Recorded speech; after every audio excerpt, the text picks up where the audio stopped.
दोस्तों, कहानी है एक गरीब परिवार की। एक 15 साल का भाई अपने डैड से कहता है, पापा पापा, दीदी के होने वाले ससुर और सास आ रहे हैं। अभी जीजा जी ने फ़ोन पर बताया। मतलब उसकी बड़ी बहन की सगाई कुछ दिन पहले एक अच्छे घर में तय हुई थी। लड़की के पिता दीनदयाल जी पहले से ही उदास बैठे थे और धीरे से बोले, हाँ बेटा, उनका कल ही फ़ोन आया था कि वो 1-2 दिन में दहेज की बात करने आ रहे हैं।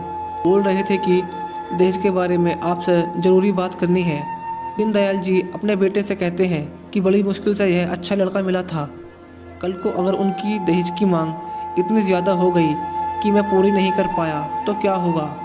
और यह कहते कहते उनकी आंखें भर आईं। घर के हर सदस्य के मन में और चेहरे पर चिंता की लकीरें साफ दिखाई दे रही थीं। लड़की भी काफ़ी उदास हो गई थी। अगले दिन समधी समधन आए। उनकी खूब आवभगत की गई। कुछ देर बैठने के बाद लड़के के पिता ने लड़की के पिता से कहा, दीनदयाल जी, अब कुछ काम की बात हो जाए। यह सुनकर दीनदयाल जी की धड़कन बढ़ गई और बोले, हाँ हाँ समधी जी, जैसा आप चाहो। लड़के के पिता ने धीरे से अपनी कुर्सी दीनदयाल जी की ओर खिसकाई और धीरे से उनके कान में बोले, दीनदयाल जी, मुझे दहेज के बारे में बात करनी है।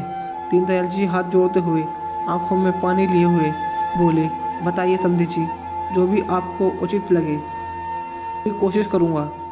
और समधी जी ने धीरे से दीनदयाल जी का हाथ अपने हाथों से दबाते हुए बस इतना ही कहा, आप कन्यादान में कुछ भी दोगे या ना भी दोगे, थोड़ा दोगे या ज़्यादा दोगे, मुझे सब स्वीकार है, पर कर्ज देकर आप 1 रुपया भी दहेज में मत देना, वो मुझे स्वीकार नहीं। कि जो बेटी अपने बाप को कर्ज में डुबो दे, कर्ज वाली लक्ष्मी मुझे स्वीकार नहीं।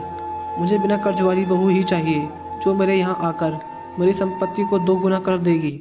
यह सुनकर दीनदयाल जी हैरान हो गए और उनके गले मिलकर बोले, समधी जी, बिल्कुल ऐसा ही होगा। इस बात से यह सीख मिलती है कि कर्ज वाली लक्ष्मी ना कोई विदा करे और ना कोई स्वीकार करे। वीडियो अच्छी लगी हो तो वीडियो को लाइक कर देना और चैनल पर नए हो तो चैनल को सब्सक्राइब कर देना। मैं मिलता हूँ आपसे एक नई वीडियो में। Thanks for watching.